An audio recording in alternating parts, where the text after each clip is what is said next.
peut-être beneen décaissement bu war a ñëw bu fekkee dina ñëw lan moo war a doon li nga xamante ne moom moo di nature bu lii ñu daal di soxla ci wàllu woowu waaye itam ndax Sénégal fi mu toll nii mën naa passer de FMI am déet.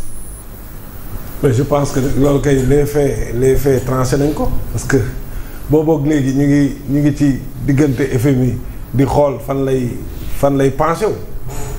cela veut dire quoi booboog léegi aussi voilà gouvernement Sénégal malgré yi Kandé rappelé yëpp nga xam ne PM moo ko daan wax malgré tout ça topp nañ ci gannaaw FMI di daw quand même pour que ñu am programme bu bees parce que ñëpp xam nañ ne on a besoin mais du FMI dañ ko soxla sunu dégradation note yëpp fi mu jógee mais ci loolu la jógee tey jii bu Sénégal di emprunter à des taux élevés sur des périodes très courtes mais lan moo ko waral lu dul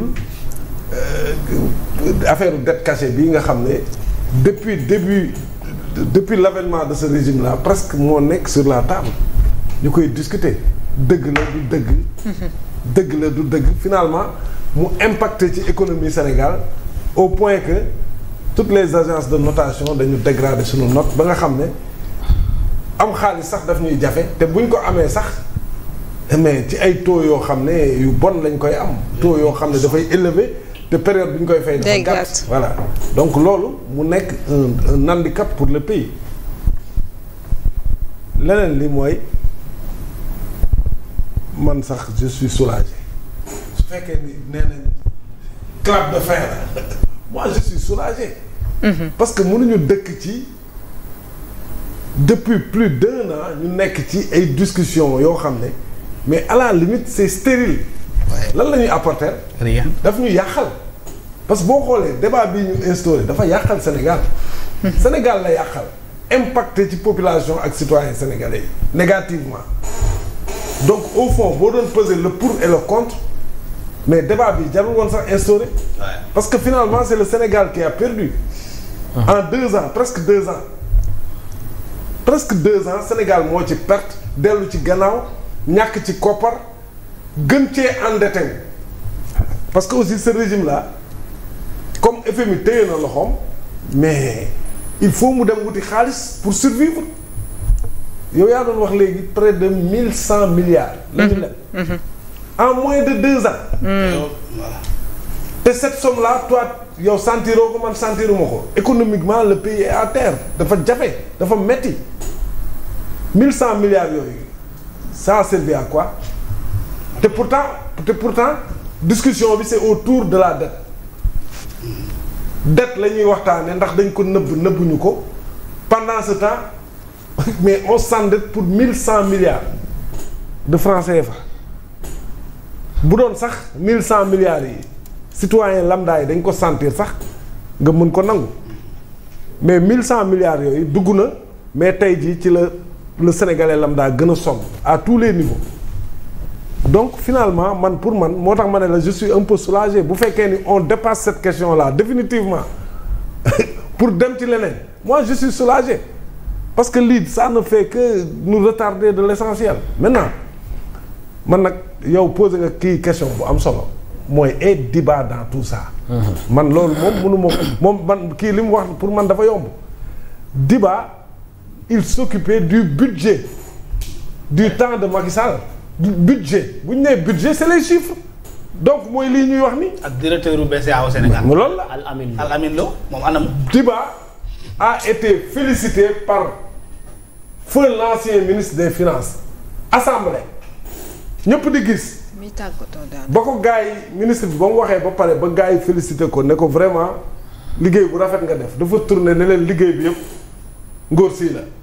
Diba la joxoñ gars yi assemblée bi yëpp tàccu mais tey Diba est le ministre des finances donc Diba est le lien entre l'ancien régime et le nouveau régime. lien ombilical même. ah lien ombilical. mais bien sûr un trait d'union. bien sûr mais Diba moomu tey bu ñuy wax ne dafa am dette bu ñu nëbboon te moom mu doon concevoir budget en tant que directeur du budget mais est-ce que mais kooku mais sa responsabilité mais ne peut pas être engagé. Parce que il maîtrisait les chiffres sous l'ancien régime mais tey moo fi nekk donc il faut qu'il nous dise comment l'ancien régime a procédé. La question du FMI ça revient man loolu ça m'intéresse comment les gens ont fait pour cacher benn dette boo xam ne ñu ngi koy xayma ci 4200 milliards gars yi li gars yi di wax bari na de. franc CFA 4200 milliards francs CFA lañu nëbb sous l'ancien régime mais loolu dafa bari de. 11 milliards de dollars. maintenant ñun ñëpp nag ay nit lañ xaalis boobu kan lañ ko leb. bu amee ku ñu ko leb rek du am. il faut que Diba nous dise cet argent là Diba il faut qu'il explique aux Sénégalais parce que moo ngi fi woon tey moo fi nekkaat il faut qu'il nous dise cet argent là kan lañ ko leb buñ ko lebee ba pare fan lañ ko def ci ñan la jaar bu dee dañ ko dépenser fan lañ ko dépenser mais loolu le peuple daf ko war a on doit même l'exiger parce que on parle de 4200 milliards mais gars ça c'est beaucoup d'argent dans un pays où les gens peinent à manger à leur faim donc loolu mënul jàll noonu rek non d'autant plus que on a une personne qui aujourd'hui est le patron des finances au niveau du gouvernement mais cette personne-là aussi avait un rôle central dans l'ancien régime donc il faut qu'il nous explique et cette personne-là curieusement quand le premier ministre doon def conférence de presse bi mu njëkkee di dénoncer affaire chiffres yi il était absent c'était l'absent le plus présent d'ailleurs parce que on parlait de chiffres c'est te moom nekk fort mais après aussi gis nañ ne yenn rencontres yeeg yenn affaires yi da doon esquiver di xam nga tey nag je pense que tey mënatul il peut plus se dérober il faut que le ministre des finances ñëw toog ak sénégalais yi wax leen ba mu fi nekkee 4200 milliards yooyu kan moo ñu ko lebal fan la jaar parce que li Macky Sall wax aussi dañ ko bàyyi xel nee na dette mënuñu ko contracter de l'extérieur te jaarul banque centrale mooy convertir monnaie bi. muy dëgg nag. waa léegi Diba moom il faut qu'il nous dise kan moo ñu lebal loolu xaalis boobu fan lañ ko lebee. ak dette non reportée ak dette non reportée bi également. fan la jaar. dafa jaar banque centrale wala jaaru fa wala dafa jaar ci yeneen porte dérobée. jet privé peut-être. waaw léegi bu dee dugg si na nag xaalis boobu 4200 milliards yooyu. mais xanaa président Macky Sall jëlu ko dugal ko ci poosam. mais fan lañ ko dépensé. mais yooyu c'est des pour man au-delà du FMI. FMI moom li mu wax na ko contrairement à Kandé pour man le FMI a tranché la question hein. Le chat aussi il faut l'appeler le chat. FMI. Au début il parlait de chiffres erronés yooyu mais tey am na fausse déclaration am na glissement am na glissement bu am ba dëggal ne dette cachée am na en vérité c'est ça FMI nee na dette cachée am na dette cachée boobu nag ñun sénégalais yi nga xam ne ñun ñooy fay ñun ñoo bëgg a xam kan moo ñu ko lebal bañ ñu ko lebalee fan la jaar ba mu jaaree ba dugg ci réew mi ci lan lañ ko dépensé loolu nag la personne la mieux placée pour nous répondre c'est l'actuel ministre des Finances qui était là sous l'ancien régime en tant que directeur du budget donc loolu man jàpp naa ne sénégalais yi ñoo war a génn sax exiger ñu wax ñu xaalis boobu fan la dugg parce que on en a besoin.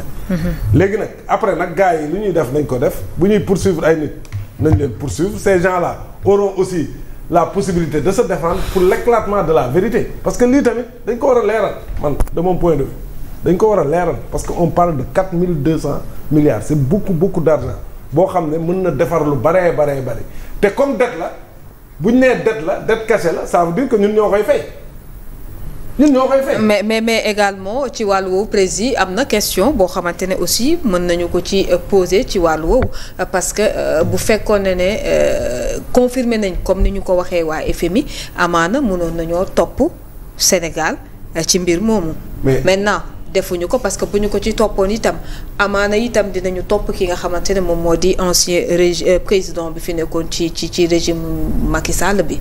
y a beaucoup de choses yoo xamante ne également am na ci mbir mi président. dette cachée bu dee am na mais le FMI est aussi responsable que l'ancien régime. bien sûr. parce que FMI tamit mais day ñëpp xam nañ ne day topp politique d'ajustement yi état yi def di la jox ay conseils di la orienter yenn saa yi sax mu bëgg la def loo xam ne président yi ñooy bañ parce que dañuy jàpp ne c'est des mesures impopulaires mais comment dans ces conditions là Sénégal mën a contracter dette ba muy toll ci 4200 milliards te le FMI n'a rien vu venir loolu tamit dafay lëntal xel yi. pourquoi maintenant on n'accuse plus le FMI. non parce que moo tax léegi ñoom ñii xam nga waa ji fii la toog. waaw parce que c'est loolu strictement politique. strictement politique waa ji fii Guy Marius Sagna fii la toog ne dañuy porter plainte FMI. wax na yu mel noonu. toog na fi nee na FMI chargé fi FMI nee na ils sont complices président Macky Sall lan moo tax discours boobu il ne le tient plus. mais FMI a parlé de misreporting dafa wutee ak différent moom gis nga daw si. misreporting moom mooy fausse déclaration en français. voilà waaw léegi fausse déclaration. mooy la mais ça ne veut pas dire une dette cachée. ça peut être non attention. oui président ñaari termes la utilisé benn bi dafa njëkk a wax moo fausse déclaration après ñëwaat ci. mais on dissimule des choses am na looy nëbb. mais dans une fausse déclaration. mais parce que la notion man su ma ñëwee wax la loo xam ne man xam naa ne lii du mooy réalité bi. mais loolu mooy la. loolu am na lu mooy nëbb. Lamine très bien. yooyu yëpp xam nga yooyu yëpp c'est. merci président. c'est politique et c'est je sais pas moi. voilà dès l'instant que c'est politique rek. ce n'est plus économique. non non du politique sax. dinaa ñëwaat ci yow président. dinaa ñu dem ci dem nañ ba ci biir. fi mu toll nii coow li dissimulé am na. chiffre erroné dette dissimulé. autant de questions yi ni ñu mën a maintenant nañu dem ci financement maintenant comme coow li bëri na ba ñu yegg si foofu nañ dem ci financement jox xaalis peut-être Sénégal koppar goo xamante ne itam dinañ ci mën a liggéey am investir ci yenn secteurs yi ñu bëgg a investir en attendant ñuy ñëw ci loolu moom voilà